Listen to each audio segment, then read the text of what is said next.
London bridge is down. नमस्कार, स्वागत है आप सभी का लोकमत हिंदी पर। मैं हूं आपके साथ मेघना सचदेवा। ब्रिटेन की महारानी एलिजाबेथ द्वितीय का निधन हो गया है। 96 साल की महारानी एलिजाबेथ द्वितीय स्कॉटलैंड के बलमोरल कैसल में थी, वहीं पर उनका निधन हुआ है। लेकिन क्या आप जानते हैं कि महारानी एलिजाबेथ द्वितीय का अंतिम संस्कार 10 दिनों के बाद किया जाएगा? उनके निधन के बाद क्या और कैसे होना है, इस सब का पूरा प्लान पहले से ही ब्रिटेन की सरकार ने तैयार किया हुआ था और इस ऑपरेशन को नाम दिया गया था operation London bridge. Operation London bridge या कहें कि कोड नेम लंदन ब्रिज के बारे में पिछले कई सालों में कई जानकारियां सामने आ चुकी हैं, लेकिन ब्रिटेन की सरकार ने इसे सीक्रेट रखने की ही कोशिश की। अब जब महारानी का निधन हो गया है तो उसके बाद उनके अंतिम संस्कार से लेकर उनके सत्ता हस्तांतरण तक सब कुछ इसी ऑपरेशन लंदन ब्रिज के तहत किया जा रहा है। महारानी एलिजाबेथ द्वितीय ब्रिटेन की सबसे लंबे वक्त तक शासन करने वाली शासक रही। उनका जन्म साल 1926 में हुआ था। महारानी एलिजाबेथ द्वितीय के बाद अब उनके बेटे चार्ल्स ब्रिटेन के नए राजा बनाए गए। महारानी के निधन से पहले ही ऑपरेशन लंदन ब्रिज की तैयारी पूरी कर ली गई थी।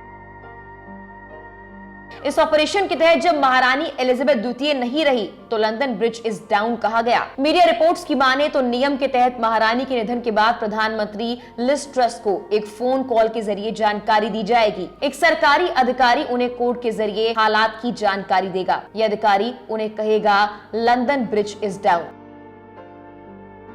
और ऐसा ही हुआ भी। बकिंघम पैलेस में रानी के अंतिम संस्कार के लिए पहले से एक योजना थी जिसका कोड नेम लंदन ब्रिज था। हालांकि स्कॉटलैंड में रहने पर मृत्यु होने पर विशेष प्रावधान थे। इंग्लैंड की बजाय स्कॉटलैंड में रानी की मृत्यु हो गई, इसलिए ऑपरेशन लंदन को अब ऑपरेशन यूनिकॉर्न कहा जा रहा है। ये नाम इसलिए चुना गया क्योंकि यूनिकॉर्न स्कॉटलैंड का राष्ट्रीय पशु है और इंग्लैंड के शेर के साथ शाही कोट ऑफ आर्म्स का हिस्सा भी।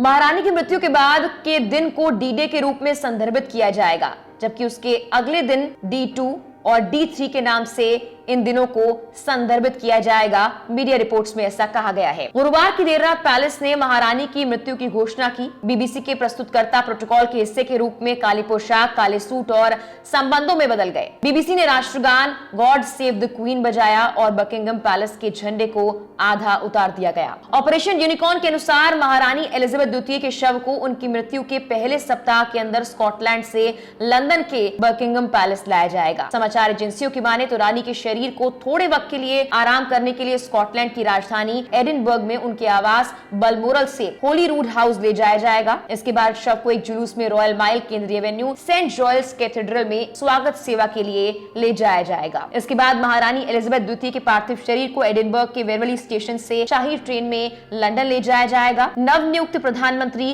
लिज ट्रस द्वारा ताबूत को राजधानी में रिसीव किया जाएगा और बकिंघम पैलेस ले जाया जाएगा। जानकारी के मुताबिक इसी ऑपरेशन लंदन ब्रिज के तहत महारानी का अंतिम संस्कार अब 10 दिनों के बाद किया जाएगा। फिलहाल के लिए इस वीडियो में इतना ही। तमाम खबरों के लिए आप लोकमत हिंदी को सब्सक्राइब जरूर कीजिए।